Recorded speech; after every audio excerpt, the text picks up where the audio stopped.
I went to grad school in Connecticut to study religion, philosophy, and ethics. And one of the great privileges of that education was I got introduced to these very long traditions of spiritual traditions. Many are over 1,000 years old. And I remember being inspired in class, thinking that I could literally stand up in class that moment and leave, and I could go and find people who are still gathering in those spiritual traditions with those rituals and around those values. And that was all well and good, but I didn't know I'd be writing this book. I finished graduate school. I now was a former PBS filmmaker on very serious subjects, didn't want to do that anymore.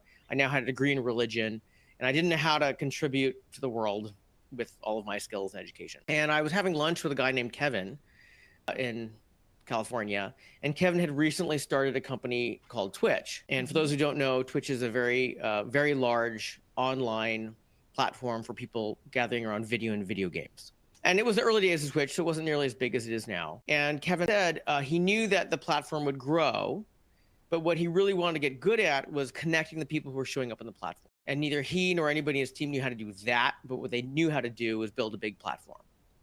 And I remember of that lunch, my head almost exploded because there were all these ideas I wanted to share with Kevin that he could use to build this platform that was literally connecting people around the world. So I went home to write what I thought was going to be a 10-page white paper and give it to Kevin and anybody else, and they use it great.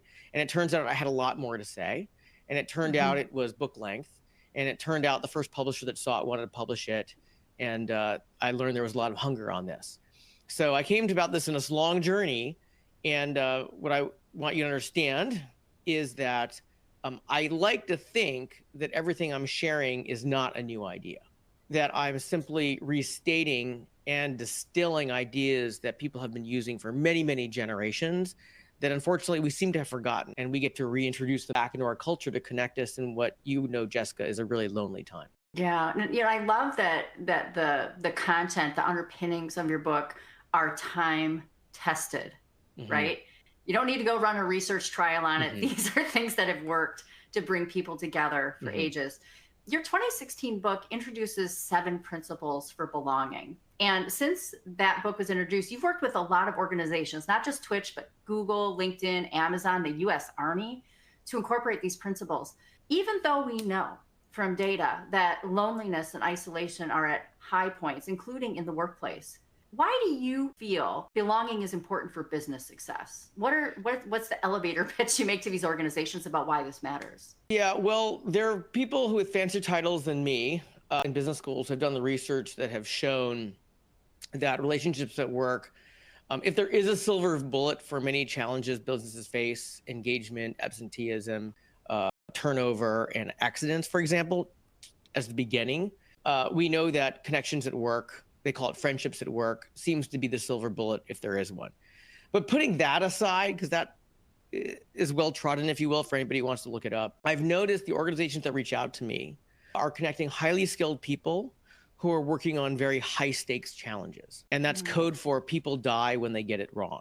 So you mentioned the US Army. There are teams in the US Army that need to coordinate, and when they don't, people die. And then in education, unfortunately, the truth is that our young people are in a great deal of danger from people, and now, because of our culture, from self-harm. And educators are in the front line of that. And then they're often the only people who might see something and can do something about it. And so they're wrestling with how do they bring people together to care for the young people that are in their charge.